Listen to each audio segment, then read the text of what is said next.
spider sees her world through touch, not light, translating vibrations in air, earth, and web into knowledge. She advises that you two take wisdom from what you cannot see, and if the fleeting touch of another affects you, acknowledge that connection and encourage it to flourish. It's a small little passage from Teaching from Our Animal Spirit Guides, Susie Green. This is one of the current books that I am reading when it is coming.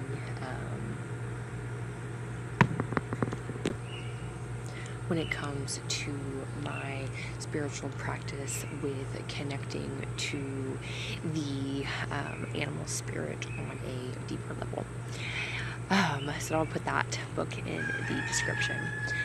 Reading the little section of the spider, I was inspired today because I basically got bullied out of sitting in my chair this morning during my coffee. I was sitting out here drinking my coffee and a spider jumped on me, and I didn't know what it was at first, so I managed to get him off my arm, stood up, seen him, and it was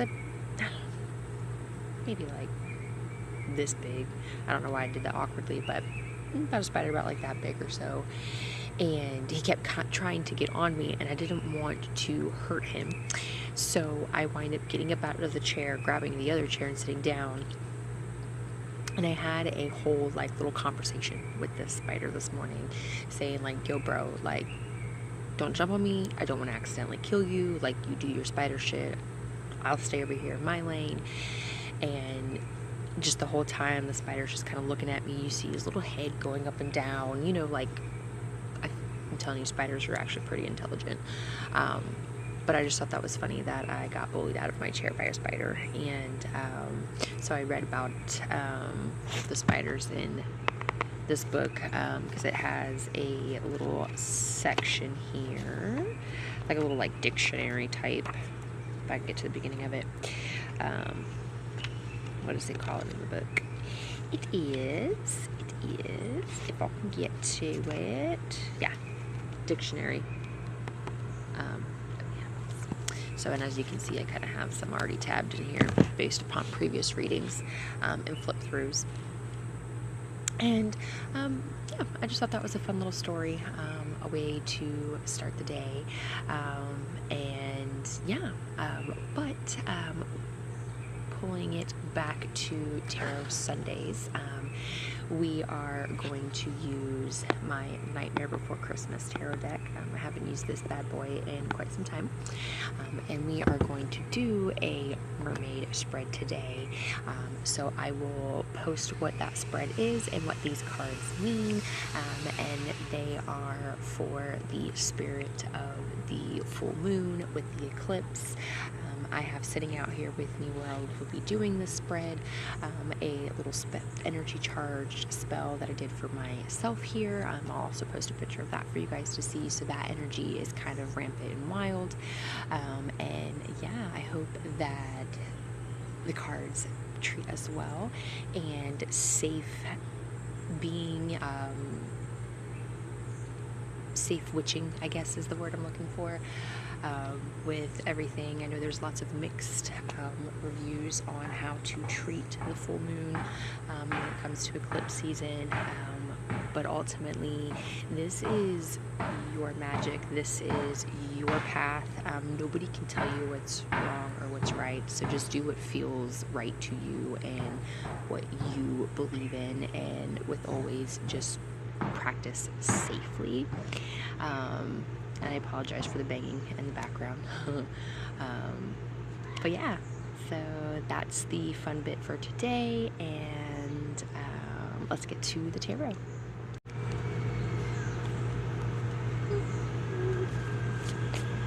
Let's just give them a good little shuffling here. Haven't used them in quite some time here.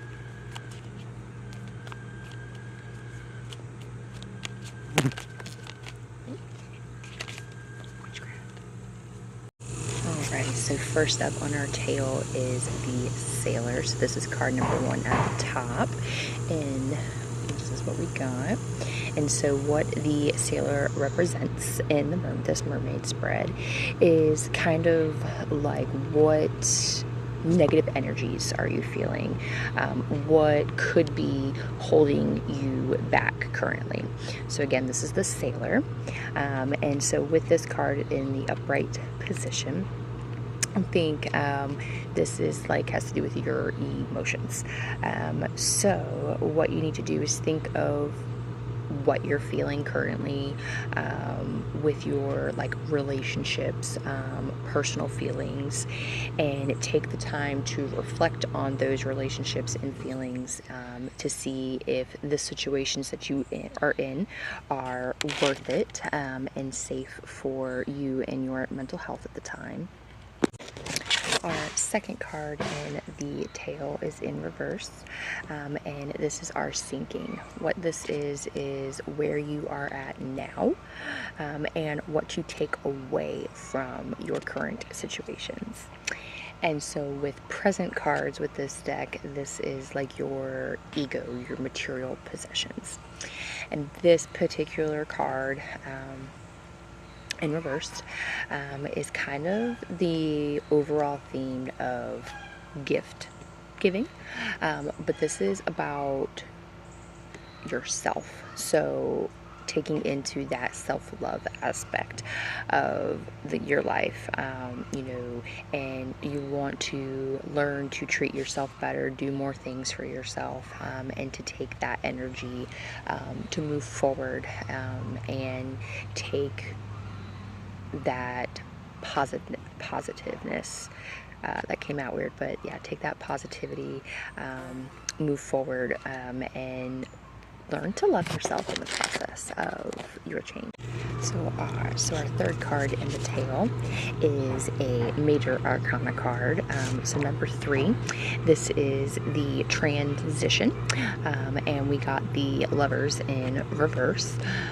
And so with the transformation card, this is something that you may need to change in your life or work on adjusting pending what your life situations are right now. And so when this card is in reverse, basically kind of going back to card number 1, like something is kind of off in your life, and what you need to do is, with card number 2, that self-love aspect, you need to reflect, and you need to use those stepping stones to either part ways, building that bond, that strength, change that game plan of what you originally had set for yourself or that relationship in your life. And again, this is your transformation card. Card number 4 is our tail card, and this is going to be who or what helps you.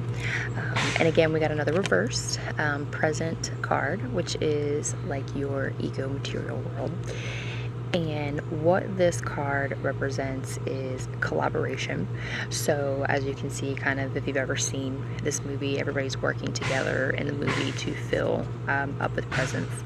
And so when this card is pulled in reverse, typically what this means is that you need to work on communication. You need to prioritize, the task at hand. And if we look at our previous 3 cards, and then you put this one, this is what the who's going to help you with that issue, what you need to work on, how and where you need to work on. So we know that we need to work on that relationship.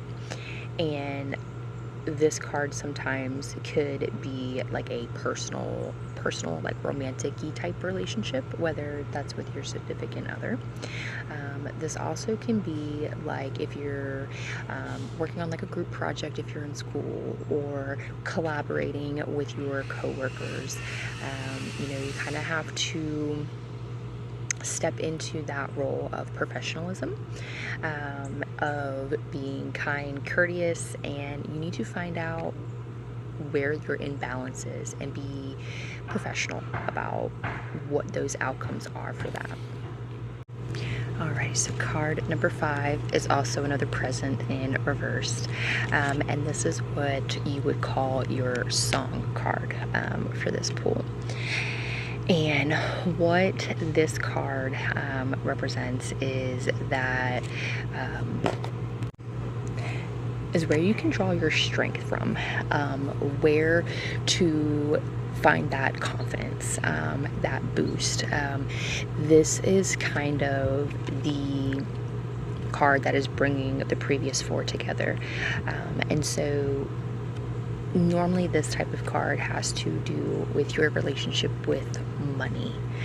And it's very fitting with it, one being just past the first of the month, which is typically when you would do like your money jars, bowls, however you do abundance magic normally, or like if you blow cinnamon through the door on the first of the month, like those types of abundance wealth magic. And then as we are going into this full moon with the eclipse, that energy is even more heightened. And for instance, I did a spell that involved using the energies for wealth, abundance, luck, love, those types of things. And so again, we get this card in reversed. We are having these relationship issues. Professionalism is where I am leaning more so, how the cards are falling in order. So this may mean that you are struggling, trying to come up with a good game plan or budget at this time. You know, you could be like me and be spending all your money on Lorcana Disney cards instead of important things. So don't do what I do. So what this card is telling you is that you need to reflect on everything that's going on within your personal and like financial relationships. You need to find out where that relationship with money, abundance, and wealth is, because money, abundance, and wealth are all in the same category, but can mean different things for different people. So you just need to know what those definitions mean to you, per se. And then you need to figure out how to basically get your flow going and not have to struggle and worry so much about those stressful aspects that you may not be able to control. Lastly, we have card 6, the end of our reading today. And so this is your outcome card. So this is the card that, and I know I've said this for the past couple ones, but the outcome is basically like, where do you go from here? How do you take all this other information, pull it together, and move forward? Find where you need to go in those steps, because everything is steps, and this may not even be something that you can help or fix overnight, and that is okay. And again, we got lots of reverse cards in this pool, all except for the first one, and this is another presence card as well. So again, wealth, money, your ego, your outward look, what people see, that materialistic world. And this card in particular, reverse, again, has to do with maybe having that unhealthy relationship with wealth and abundance, and, you know, figuring out how to share that wealth and abundance with others, and then kind of like an ego check of, hey, you didn't get where you're at by yourself. That old saying, you know, it takes a village to raise a child. Well, it takes a village when you're an adult as well. Your village never ends when you turn into an adult. Your support system just becomes smaller. So this card is a way to basically check yourself and stop suffocating yourself, and find out what happened, how you got here, how to fix the problem. And so in total, this entire spread is basically your call to, one, take a look at where you are at in life, in your professional relationships, whether that is with your significant other or with your professional career. The wealth, money, abundance, what you are bringing in to your life, what is the good, what is the bad of that, and how can you change that outcome. So if you are thinking very, very negatively, you're down and out, you need to find the root cause of that, and you need to basically reverse that card. So card number 3, the Lovers, that has to do with relationships. We got that card in reversed. Traditionally, people associate reverse cards as kind of like a negative-ish type, which isn't always true, but for this particular spread, it's basically saying, hey, you're having some trouble with those relationships. Let's work on finding the tools to better build that communication, to better build up that abundance, that wealth that you have, and work on yourself and those relationships. And again, it's just all so fitting because of just this time of year and the power that is coming from this full moon.